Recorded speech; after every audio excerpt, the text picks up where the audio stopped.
Assalamu alaikum dear students. Hope so you will be fine. Students कुछ बच्चों को 29th lectures में कुछ कन्फ्यूजन्स थी, तो इंशाल्लाह हम 29th लेक्चर्स ही आज डिस्कस करने जा रहे हैं। तो 29th लेक्चर भी हम प्रीवियस वीडियो से रिलेटेड ही है, जिसमें हम डिटर्मिनेंट्स को डिफरेंट टेक्निक्स यूज़ करके एवेल्यूएट करते हैं। तो 29th लेक्चर में भी हम डिटर्मिनेंट्स को ही एवेल्यूएट करेंगे। तो डिटर्मिनेंट्स को 29th लेक्चर्स में हम डिटर्मिनेंट्स को मैथ से एवेल्यूएट करेंगे। ऐसे डिटर्मिनेंट्स होंगे जिसमें प्रोपोर्शनल रोज़ और कॉलम्स होंगे। अब प्रोपोर्शनल रोज़ और कॉलम्स किसे बोलते हैं? हम दो रोज़ या दो कॉलम्स प्रोपोर्शनल होते हैं जब वो एक दूसरे का आपस में स्केलर मल्टीपल होते हैं, तो उसे हम प्रोपोर्शनल रोज़ या प्रोपोर्शनल कॉलम बोलते हैं।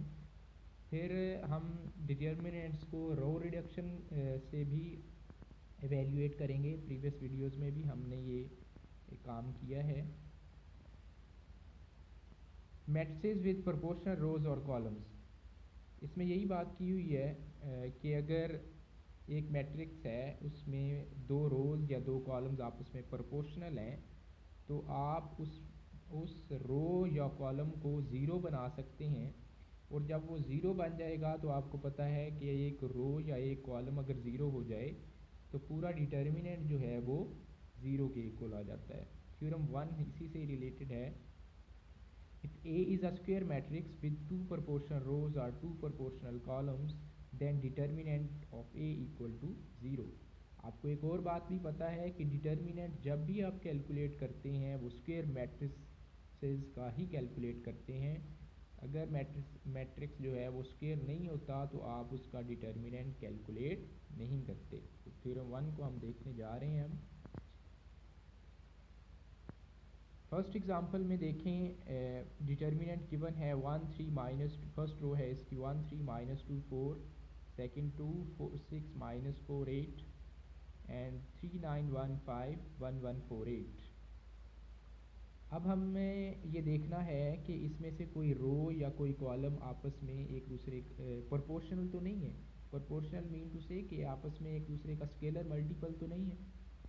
तो आप देखें कि रो 1 और 2 में आप देखें कि रो 1 को अगर आप 2 से मल्टीप्लाई करें, जैसे राइट साइड पे मैंने किया भी हुआ है, multiply row 2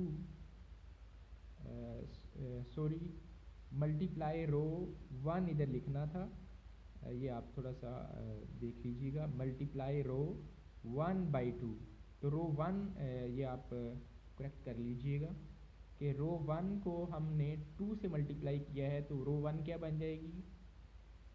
2 1s are 2, 2 3s are 6 and -4 and 8, ये बन गई। अब second third and fourth as it is.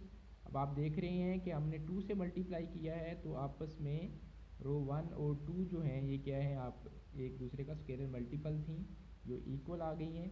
तो अब आप क्या नेक्स्ट स्टेप में करेंगे कि रो 2 माइनस रो 1, रो 2 में से रो 1 को माइनस करेंगे। तो रो 1 एज इट इज़, रो 2 में से रो 1 को माइनस किया तो 2 - 2 0, 6 - 0, 6 - 6 0, -4 माइनस माइनस प्लस हो जाएगा तो ये भी 0, 8 - 8 ये भी 0। अब थर्ड और फोर्थ एज इट इज़। अब आपको पता है कि एक रो या एक कॉलम ज़ीरो हो जाए तो डिटर्मिनेंट ज़ीरो हो जाता है। अब रो 2 जो है ये हमारे पास क्या है, ज़ीरो बन गई है, तो आप कह सकते हैं कि रो 2 जो है वो ज़ीरो है, इसलिए डिटर्मिनेंट किसके इक्वल हो जाएगा, ज़ीरो आ जाएगा। वो ऊपर वाली करेक्शन आप सही कर लीजिएगा कि मल्टीप्लाई रो 1/2। नेक्स्ट है each of the following matrices has two proportional rows और columns, thus each has a determinant of 0। तो आपने ये तीन जो हैं ये ट्राई करनी है। तो आपने सबसे पहले ये देखना है कि ये दो रोज़ या आपस में प्रोपोर्शनल हैं या दो कॉलम्स अब आपस में प्रोपोर्शनल हैं, ये आपने देखना है। फर्स्ट में देखें कि दोनों रोज़ से भी कर सकते हैं और कॉलम से भी कर सकते हैं आप, और सेकंड में भी ऐसे ही करेंगे, और फोर्थ थर्ड में भी करेंगे। थर्ड में क्या है कि आप देख रहे हैं कि थर्ड में फर्स्ट और फोर्थ जो है रो ये आपस में प्रोपोर्शनल हैं, क्योंकि फर्स्ट को अगर आप 3 से मल्टीप्लाई करें ना तो वो फोर्थ के इक्वल आ जाएगा, तो फिर आप इसको प्लस या माइनस करेंगे तो एक रो जो है वो ज़ीरो बन जाएगी, इसलिए डिटर्मिनेंट जो है वो ज़ीरो बन जाएगा। ये आप ट्राई कीजिएगा। नेक्स्ट एग्जांपल है using row reduction to evaluate a determinant. अब हमने रो रिडक्शन से डिटर्मिनेंट को एक्सपेंड करना है। तो इसमें से सबसे पहले उसने रो एचिलान फार्म के थ्रू किया हुआ है। तो एचिलान फार्म क्या होती है, ये राइट साइड पे देखिएगा कि लीडिंग एंट्री जो होती है फर्स्ट रो में फर्स्ट एलिमेंट जो है उसको हम लीडिंग एंट्री बोलते हैं। तो ये आपके पास फर्स्ट रो का फर्स्ट एलिमेंट जो है ये 1 होना चाहिए, ये 1 होना चाहिए। उसके नीचे जो है 1 के नीचे जो एलिमेंट्स हैं वो 0 0 होने चाहिए, ठीक है। फिर सेकंड रो में ये 0 बन जाएगा, तो 0 के बाद वाली जो एंट्री जो होगी वो उसकी क्या बन जाएगी, लीडिंग एंट्री है। तो उस लीडिंग एंट्री के नीचे जो है हमने 0 बनाना है। मीन टू से कि आपके पास जो भी लीडिंग एंट्री है उसके नीचे आपने क्या बनाना है, 0 0 बनाना है, प्लस माइनस करके या जो भी है प्रॉपर्टीज़ को यूज़ करके हमने प्रीवियस वीडियो में भी डिस्कस किया हुआ है। तो इसको देखते हैं हम। डिटर्मिनेंट ऑफ ए सोल्यूशन देखें इसको, 0 1 5 3 -6 9 2 6 एंड 1। तो इसने by interchanging the first and second rows to obtain. तो आपको पता है कि हम जब रोज़ को इंटरचेंज करते हैं तो बाहर नेगेटिव साइन आता है, नेगेटिव साइन आया है तो रो 1 और 2 को हमने इंटरचेंज किया हुआ है। तो ये बन जाएगा 3 -6 9 0 1 5 2 6 एंड 1। फिर आपको ये भी पता है कि हम किसी रोज़ या किसी कॉलम में से कोई भी जो है वो कॉमन ले सकते हैं। तो उसने रो फर्स्ट में से 3 को कॉमन लिया है, 3 को कॉमन लिया है तो फर्स्ट रो क्या बन जाएगी, 1 -2 and 3 and second and third one as it is.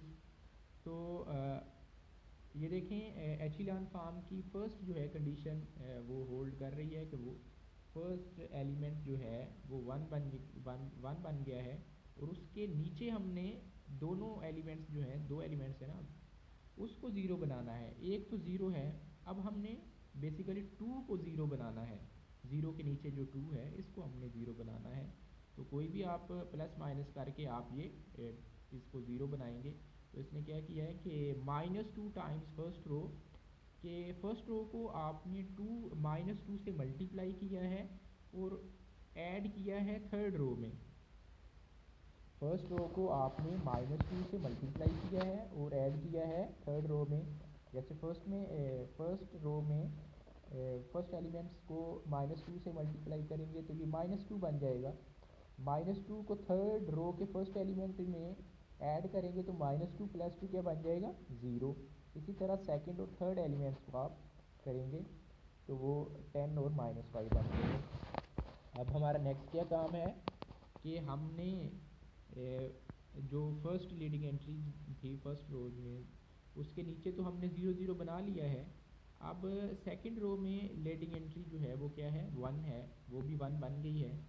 1 के अब हमें नीचे ये जो 10 है इसको हमने 0 बनाना है, और इसको भी आपने किसी रो के साथ मल्टीप्लाई और प्लस माइनस करके इसको 0 बनाना है। तो फिर इसने क्या किया है, इसमें -10 टाइम्स सेकंड रो। अब सेकंड रो को उसने -10 से मल्टीप्लाई किया है और ऐड कर दिया है थर्ड रो में। तो सेकंड रो में 0 से मल्टीप्लाई जो भी चीज़ करेंगे वो तो 0 हो जाएगा, वो नहीं करेंगे हम। सेकंड एलिमेंट है 1, तो 1 को -10 से मल्टीप्लाई करेंगे तो -10 बन जाएगा, -10 + 10 0। इसी तरह 5 से मल्टीप्लाई करेंगे और -5 में ऐड करेंगे तो ये -15 5 बन जाएगा। और आपको एक और बात बताता चलूँ कि जब आपके पास लो ट्राइएंगुलर मैट्रिक्स बन जाए या अपर ट्राइएंगुलर मैट्रिक्स बन जाए तो वो उस डिटर्मिनेंट को एक्सपेंड करने की बजाय आपके पास वो डिटर्मिनेंट जो है वो मल्टीपल होता है मेन डायगोनल के। वो डिटर्मिनेंट किसके इक्वल होता है, प्रोडक्ट ऑफ मेन डायगोनल। आप ये देखें, ये अपर ट्राइंगुलर मैट्रिक्स है ना, ये मेन डायगोनल जो है वो क्या है 1 1 एंड माइनस 55, और मेन डायगोनल से नीचे वाली एंट्रीज अगर ज़ीरो बन जाए तो ये अपर ट्राइंगुलर मैट्रिक्स होता है। हमने ये पहले डिस्कस भी किया हुआ है, तो आप डायरेक्टली भी इसे लिख सकते हैं। -3 तो वैसे ही है, तो अपर ट्राइंगुलर मैट्रिक्स हो या लोअर ट्राइंगुलर मैट्रिक्स हो तो वो उसको आप डायरेक्ट लिख सकते हैं कि ये मल्टीपल होता है, प्रोडक्ट होता है मेन डायगोनल्स का। तो मेन डायगोनल्स 1 इंटू -55। तो ये आंसर इसको आप हल करेंगे तो ये बन जाएगा 165। अगर किसी को ये बात नहीं याद रहती तो आप जैसे आप डिटर्मिनेंट से एवेल्यूएट करते हैं वैसे भी ये कर सकते हैं। एग्जाम्पल 4 में है हमने इसी डिटर्मिनेंट्स को एवेल्यूएट करना है। तो बेसिकली आप जब भी रो रिडक्शन या कॉलम ऑपरेशन को यूज़ करते हैं तो सबसे पहले आप देख लिया करें कि इसमें अपर ट्राइंगुलर मैट्रिक्स जो बन रहा है या लो ट्राइंगुलर बन रहा है। तो आप देखें मेन डायगोनल्स इसके क्या हैं 1 7 3 एंड -5। तो इसके ऊपर जो है ज़ीरोज़ बनाना वो इजी है, क्योंकि 3 ज़ीरोज़ जो हैं वो ऑलरेडी बन चुकी हैं और 2 ज़ीरोज़ हमने जस्ट बनाना है, यानी कि 3 और 6 को हमने ज़ीरो बनाना है। तो इसको कैसे बनाएंगे, इसको भी ऐसे ही किसी रो के साथ प्लस माइनस ये मल्टीपल करके आपने ये 3 और 6 को ज़ीरो बनाना है। तो इसने क्या किया है कि -3 टाइम्स द फर्स्ट कॉलम। अब फर्स्ट कॉलम जो है 1 2 0 7 इसको -3 से मल्टीप्लाई किया है। आप स्टेप बाय स्टेप करेंगे तो इजीली हो जाएगा। फर्स्ट कॉलम को इसने -3 से मल्टीप्लाई किया है और फोर्थ में ये इसको ऐड कर दिया है। First column as it is, second as it is, third as it is, fourth में चेंजिंग आएगी। ये देखें कि 3 और फर्स्ट यानी कि फोर्थ को आपने फर्स्ट को आपने फोर्थ में ऐड करना है और फर्स्ट को आपने -3 से मल्टीपल करना है, पहले मल्टीप्लाई करना है। तो फर्स्ट को -3 से मल्टीप्लाई करेंगे तो फर्स्ट एंट्री रो कॉलम 1 की -3 बन जाएगी और फोर्थ में जब ऐड करेंगे तो 3 -3 ये 0 बन जाएगा। फिर सेकंड एंट्री देखें तो फर्स्ट कॉलम की सेकंड एंट्री को -3 से मल्टीप्लाई करेंगे तो ये 6 बन जाएगा, -6 बन जाएगा। और 4 में जब ऐड करेंगे 4 को उसमें ऐड करेंगे तो 6 -6 ये भी 0 बन जाएगा। इसी तरह ये इसमें फोर्थ में चेंजिंग करेंगे तो ये 0 0 0 -26 बन जाएगा। अब आप देख सकते हैं मेन डायगोनल्स के एलिमेंट्स क्या हैं 1 7 3 एंड -26। और इसके ऊपर जो है ये आप देख रहे हैं कि लोअर ट्राइंगुलर मैट्रिक्स है ये। तो जब हमने बात की थी कि जब भी अपर ट्राइंगुलर मैट्रिक्स हो, लोअर ट्राइंगुलर मैट्रिक्स हो, तो वो डिटर्मिनेंट जो है वो प्रोडक्ट होता है मेन डायगोनल के एलिमेंट्स के। तो मेन डायगोनल एलिमेंट्स को प्रोडक्ट को आप जस्ट मल्टीप्लाई करें तो वो डिटर्मिनेंट के इक्वल आ जाएगा। इसी तरह आपने रो ऑपरेशन को यूज़ करना है और कोफैक्टर एक्सपेंशन को यूज़ करना है।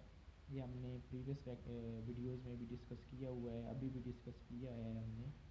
तो ये एग्ज़ाम्पल भी आपने करनी है। और इसमें एचिलॉन फॉर्म में एचिलॉन फॉर्म के थ्रू आपने करना है। एचिलॉन फॉर्म का हमने डिस्कस किया हुआ है कि लेडिक एंट्रीज के नीचे जो है वो 0 0 होना चाहिए। तो आप बी पार्ट जो है ये मुझे करके देंगे। बी पार्ट मैं आपको बता देता हूँ कि फर्स्ट जो है फर्स्ट रो है, इसका फर्स्ट एलिमेंट तो 1 है, इसको आप कुछ नहीं कहेंगे। 5 को आप 0 बनाएंगे, माइनस और लीडिंग एंट्रीज के नीचे जो भी एलिमेंट्स है वो 0 बनाएंगे, मतलब 5 -1 और 2 को आप 0 बनाएंगे। फिर लीडिंग एंट्री जो है सेकंड में जो भी आएगी उसके नीचे आपने उसको 0 बनाना है और इसी तरह आप ये इजीली सॉल्व कर देंगे।